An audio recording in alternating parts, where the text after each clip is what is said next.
Hi everyone. Today we are discussing Samuel part 7. 7? Yeah. Oh my. So what is the story you want to narrate today?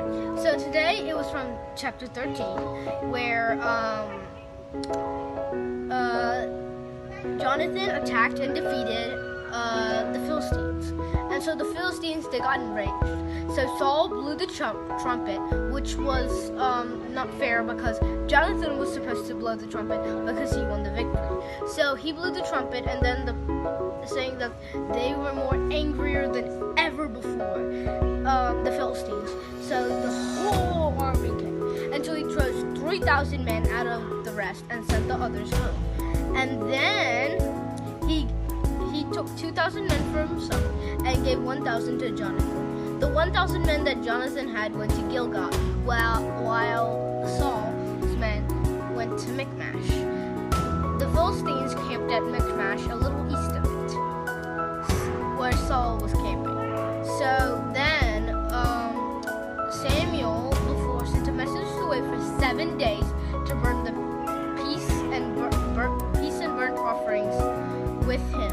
So then they waited for 7 days, but then Saul saw that the men were slipping away from him. So then he decided to do the burnt offerings himself. When he just finished the burnt offering, Samuel came and said, what is this you have done? And he said, I was just offering the burnt offering because you did not arrive when you said you would. And so then Samuel rebuked him and then left, saying that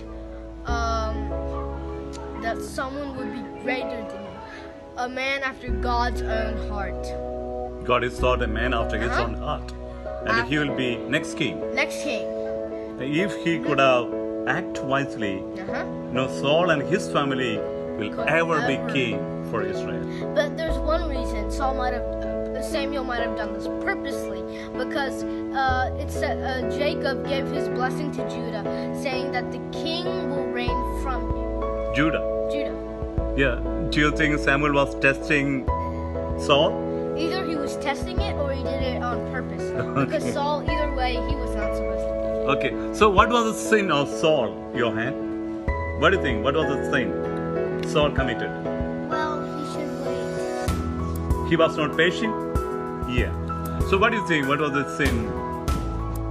So he was very rebellious in times. He was very, very rebellious. Yeah, it looks like even before this incident, he was not right with God. Yes. What was the other sin Saul did? He was not looking at God. He was looking at people. As my brother said, he saw that people were slipping away, and he only had 2,000 men. And he saw that people are slipping away. He was looking to people, not to God. Yeah. So what else he did? Well, he didn't have a right connection with God. His connection with God was through Samuel. So he didn't have a right connection with God, other than the future King David, who had a direct connection with God. But prophets would come and say to him some messages from God, because you can't get everything. Yeah, like Saul didn't have a direct relationship with God. That was his problem. Yep. So can you say an example happened like this in the Bible?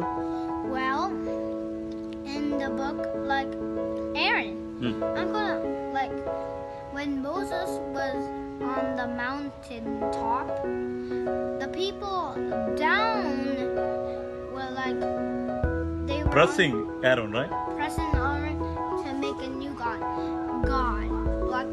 not a real God, like a calf.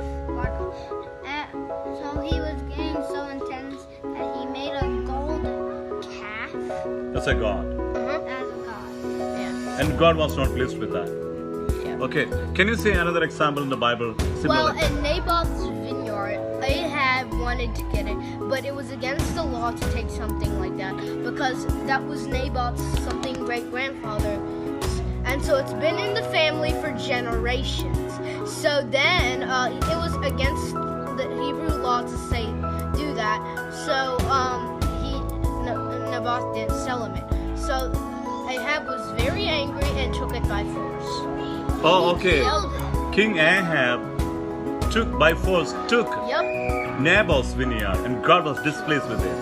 Yep. He Okay. was very displeased with it. No, like Samuel was a prophet, Yeah. and he was a prophet of prophets. Yep. And here we are teaching how to grow in prophetess. Yep. Okay, what are the qualities for a prophet to grow in the Lord?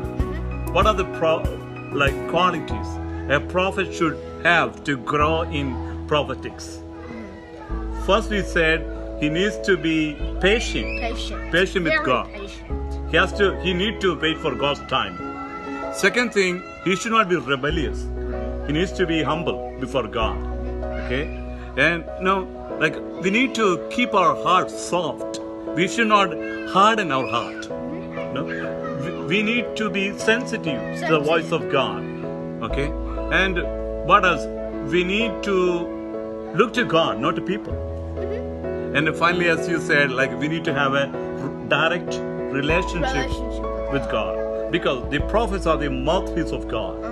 And they need to be sensitive to the voice of God. They need to have a direct relationship with God. Cool. That are the thing we learned from this chapter. Cool. So can you please pray for the people?